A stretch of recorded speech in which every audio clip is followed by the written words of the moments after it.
Welcome back. In this video, I want to talk about what happens to your CPP if you were to pass away and you had a spouse or common law partner. If you were to pass away, there are two different benefits that your spouse could receive if you passed away. One is the death benefit and the other is the survivor pension. And if you have children under 25 years old, they may be eligible for the children's benefit as well. The survivor benefits for CPP can be pretty complex and there's complicated formulas, and I'm hoping this video will clarify things for you. So let's start with the death benefit. This calculation is pretty straightforward. Basically, the surviving member can receive a one-time lump sum of $2,500. To be eligible for the maximum $2,500, the deceased must have done one of these two things. One, they needed to contribute to the CPP for 3 years and contributed to the CPP for 1/3 of their eligible years of contribution. Or they could have contributed for 10 years into the CPP. If you do one of those two things, then the surviving member will receive the $2,500 benefit. Now, this benefit was introduced January 1st, 1998. The intention of this benefit was to help pay for funeral-related costs and anything else like that. My beef with this is that it has not changed since January 1st, 1998 either, and inflation has increased funeral costs quite a bit since 1998, I'm sure, but that lump sum hasn't changed at all. I did some rough calculations and found out that if that $2,500 was indexed to inflation, it would be over $4,500 now. But for some reason, it is not indexed to inflation and it's remained the same for all those years. However, on January 1st, 2025, the government did introduce a top-up up to a maximum of $5,000 for the one-time benefit. To be eligible for the $5,000, 4 things have to have happened. 1, the deceased must have had eligible CPP contributions. So it was the exact same criteria for the $2,500. So they need to have done that for the $5,000. Plus, the deceased member could not have collected CPP or QPP ever. Also, the deceased person can have no surviving spouse or partner. And lastly, the deceased person must have passed away on or after January 1st, 2025. It should be noted that this is taxable income. So when you get the $2,500 or the $5,000, it is taxable income.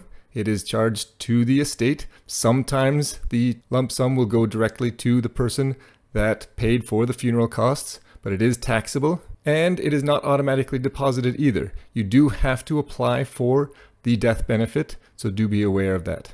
So basically, the death benefit is a one-time lump sum payment of about $2,500, could be eligible for $5,000. It is taxable and you do have to apply for it. Now on to the survivor's pension. This one can be more lucrative for the surviving member. It is a lot more complicated. There's a lot going on with this survivor's pension.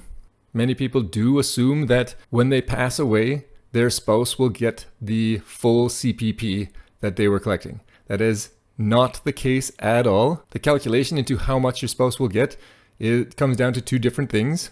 And with those two different things, there are some exceptions as well. And I'll go through those right now. So the first is the surviving spouse's age. If the surviving spouse was under 65 years old, then the amount they would receive would be a flat rate based on the CRA's calculations. It is indexed to inflation, plus 37.5% of the deceased's CPP at age 65.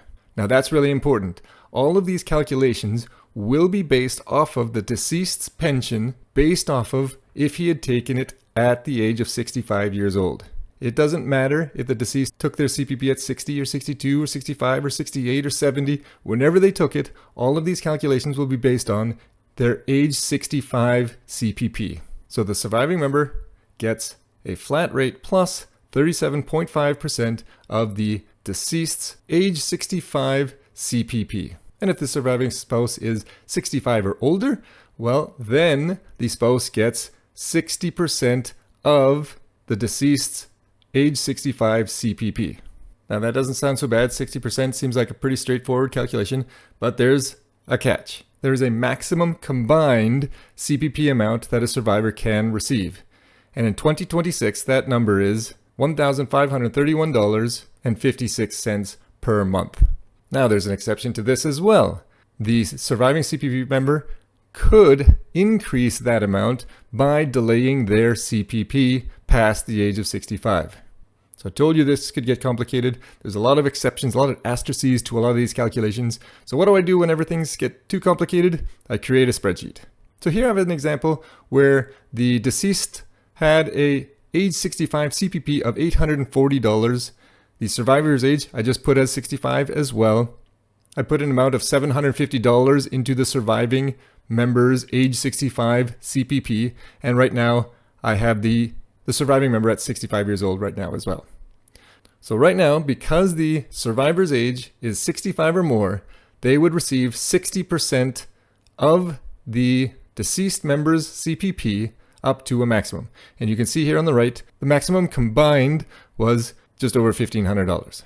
So in this scenario, 60% of the $840 would be $504. And that $504 gets added to the $750 that the surviving member was collecting already, for a total of $1,254. And you can see that the amount gained from the death of their spouse was the full $504. Now, what happens if the surviving member delays their CPP until the age of 70? Their age 65 CPP would be $750. By delaying, you do get the 0.7% increase in your CPP per month. So the surviving member would have a $1,065 CPP per month. And you can see what happened to the maximum that they are allowed to receive. It goes up to $2,174. So they've increased that combined maximum by delaying their CPP. So they can add 60% of the $840, which is $504, to their age 70 CPP at $1,065. Now they have $1,569 to collect. Now let's say that the surviving member was able to collect $1,200 at age 65. So in 2026, the maximum CPP is around $1,500. So let's say they got close to the maximum and they're earning $1,200 per month at age 65. Well, you can see that by delaying to 70, they would have $1,704. If you add that extra $504, then they would have $2,208. But that exceeds the maximum, which was $2,174. The surviving spouse is only able to take advantage of $470 of the $504. So they're not able to maximize their survivor's benefit. Don't get me wrong, this is a good problem to have, but they aren't able to take full advantage of the survivor benefit. And you can see if I change the survivor age to 62, the calculation is different. You get that flat rate, and in 2026, it's $238.17 plus 37.5% of the $840, and you can see that the survivor benefit would be $553.17. So they would get a little bit extra because they were under 65 years old. Now, as soon as they do turn 65 years old, the calculation goes back to the 60%. The survivor benefit would go back to the $504 instead of the $553.